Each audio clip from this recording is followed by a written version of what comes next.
खरं तर आजचा हा दिवस अत्यंत पावन आहेत, प्रसन्न आहेत.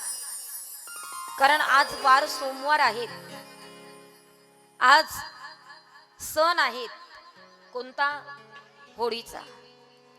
होळीच्या सणाला सोमवार आणि सोमवारच्या दिवशी होळी येणं हा जो काही पर्व काळ आहे तो 108 वर्षांनी आलेला आहे. आणि 108 वर्षांनी सोमवारी होळी आलेली आहेत. आणि ती या महिन्यामध्ये आणि तुम्हा सगळ्यांना याच दिवशी श्रीमद भागवत कथा ऐकायला मिळते. हे तुमचं परमभाग्य आहे.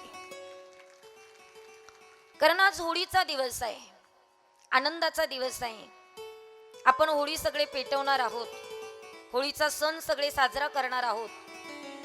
पण तो कशा पद्धतीने करायचा थोडक्यात मी सांगते आणि मग कथेकडे वळते. ऐका. होलिका जी पेटवायची आहेत ती 6च्या नंतर मुहूर्तावर पेटवायची आहेत, म्हणजे प्रदोष काळामध्ये. त्या प्रदोष काळामध्ये आपण सगळेजण होळी पेटवू शकतो. तिथे होळी पेटवत असताना गावठी गाईच्या शेणाची गौरी असणं अत्यंत महत्वाचं आहे. तिथे मारुतीरायाच्या मंदिरासमोर जर होळी पेटवत असाल, तुमच्या गावामध्ये जर होळी पेटवत असाल, तर नाही 5 गौऱ्या येऊ शकत तर एक तरी गौरी आपली असली पाहिजे तिथं होळी पेटवण्याकरता. तिथे लाकूड सुद्धा कोणतं असावं? चंदनाचं लाकूड असेल तर उत्तमच आहे. परंतु आता चंदनाचं मी सांगितलं तर कदाचित माझ्यावरही गुन्हा दाखल होऊ शकतो. कारण चंदन चोरणंही पाप आहे. म्हणून लाकूड कोणतं घ्यायचं तुमच्या तुम्ही ठरवा. पण शास्त्र सांगते चंदनाचं लाकूड अतिशय पवित्र असतं. त्यातही गावठी गाईच्या शेणाची गौरी तुमच्याकडे 4-5 असेल तर 5 न्या, 11 असेल तर 11 न्या, 21 असेल तर 21 न्या. आणि कुठून विकतच घ्यायची असेल तरी एक तरी पवित्र गाईची, गावठी गाईची एक गौरी आपल्याकडे असली पाहिजे. आणि मग तुम्ही आता होलिका मातेला नैवेद्य कसा दाखवतात मला माहित नाही, पण मी शास्त्रशुद्ध पद्धत सांगते ऐका. होलिका मातेला नैवेद्य दाखवल्याशिवाय घरातली कुठलीही व्यक्ती जेवण करू शकत नाही, ते उष्ट करू शकत नाही. मग नैवेद्य घेऊन जाताना ती होलिका आमच्यातनं काय काय नेणार आहे, काय काय देणार आहे हे मी तुम्हाला सांगते ऐका. होलिका मातेचं दर्शन घेत असताना आपण जेव्हा ती होळी पेटलेली असते महिला मंडळ, तेव्हा आपण हात जोडून होलिका मातेला प्रार्थना करायची असते की माझ्यातले सगळे षडविकार जाळून टाक. काम, क्रोध, मद, मत्सर, लोभ हे सगळे जाळून टाक आणि माझ्या जीवनामध्ये सुख, समृद्धी, आनंद, समाधान या सगळ्या गोष्टी प्राप्त करून दे.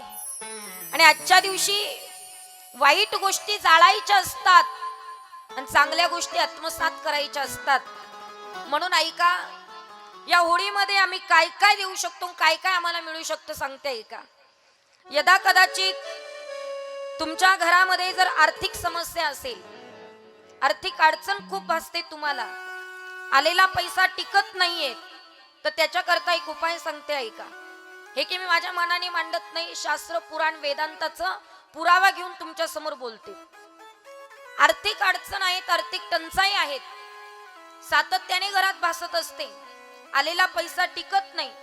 त्याच्याकरता एक काम करायचं, गावठी तुपामध्ये बत्तासे भिजवायचे.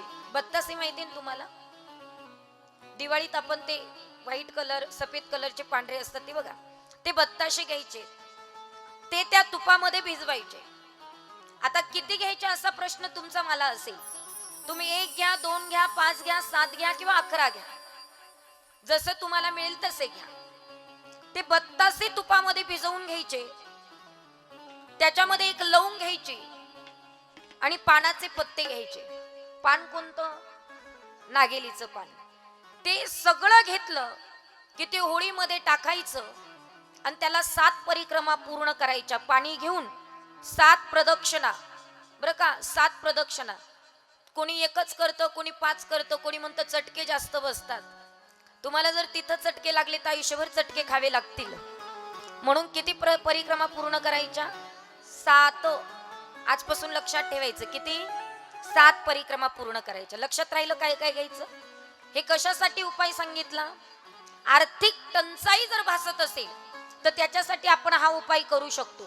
पुढे ऐका, यदा कदाचित तुमचं स्वास्थ्य बिघडलेलं असेल, घरामध्ये एखादी व्यक्ती आहे, ती सातत्याने आजारी पडते, लवकर बरं वाटत नाही, किती दवाखाने केले तरी बरं वाटत नाही, अचानक बीपी लो होते, अचानक बीपी हाय होतो, मात्र त्या ठिकाणी शुगरचा आजार आहे, कदाचित वय नसताना सुद्धा गुडघे दुखत असतील. मग असे स्वास्थ्य तुमचं जर बिघडत असेल तर त्याला एक काम करायचं, कापूर घ्यायचा आणि एक विलायची घ्यायची, ती कापूर आणि विलायची ती ओळीमध्ये समर्पित करायची आणि भगवंताला म्हणायचं की देवा, होलिका माते, माझे सगळे आजार आजपासून जाळून टाक. एवढं करायचं, तुमचं स्वास्थ्य 100% चांगलं राहील.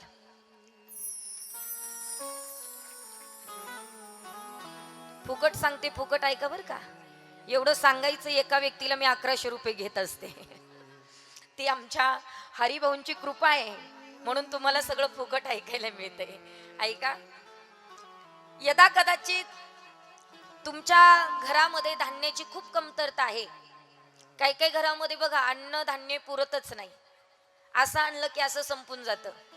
मग अशा वेळेला काय करायचं, गव्हाच्या ज्या ओंब्या मिळतात, ओंब्याच म्हणतात तुमच्याकडे, गव्हाच्या आता असतील ना, तर 5 ओंब्या घ्यायच्या, वाळलेल्याच ना, ओल्या जळत नाही ना, वाळलेल्या घ्या ना. भगवंताने सगळं सोपं केलंय आपल्यासाठी, फक्त आपण करत नाही, हे आपलं दुर्भाग्य आहे.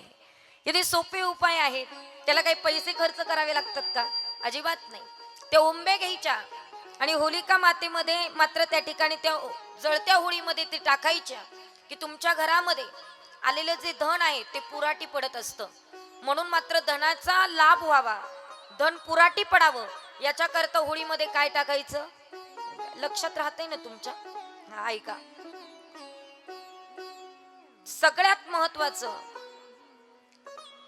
घरामध्ये जर एखादा मुलगा आहे, विवाहाला खूप अडचण येत असेल,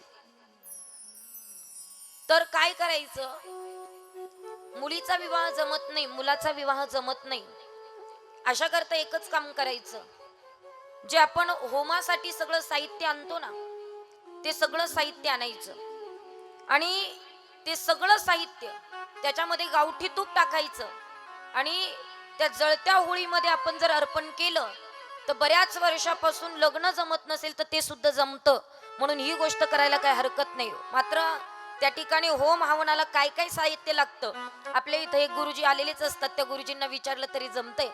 पण होम हवनाचं जे साहित्य आहे ते होलिकेत टाकायचं, त्याच्यामध्ये फक्त ऍड काय करायचं, गावठी तूप ऍड करायचं आणि तेवढं केलं की मात्र त्या ठिकाणी 7 प्रदक्षिणा त्या होलिकेला मारायच्या आणि पाणी फिरवलं 7 वेळेला की सगळं तुला अर्पण आहेत असं म्हणायचं.